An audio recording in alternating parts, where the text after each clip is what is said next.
si, Bojar a Brit byli to psí přátelé. Bojar trochu menší a přemýšlivý a Brit ten byl jak na jaře voda. Chodili za nimi pionýři z města, nosili jim nějaké pamlsky.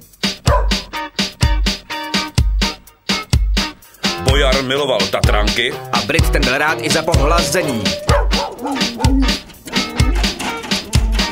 Každý den chodili na cvičák za tratí, každý den chodili na cvičák. Jednou se jim stala veselá příhoda. Oba aportovali kousek dřeva a srazili se přitom hlavama.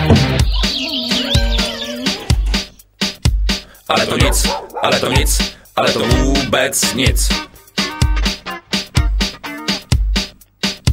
Ale to nic, ale to nic, ale to vůbec nic. Hned vyskočili a v očích jim plály veselé plamínky. Plamínky štěstí, plamínky radosti.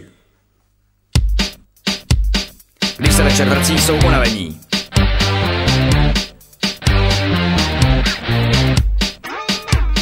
Proto jim jejich cvičitel kapitán čihá dá plné misky. Bojar a Brit pak usínají.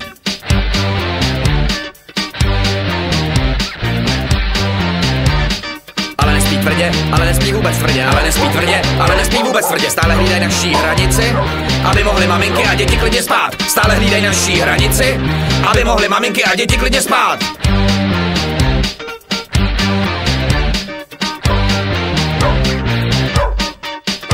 Ale to nic, ale to nic, ale to vůbec nic.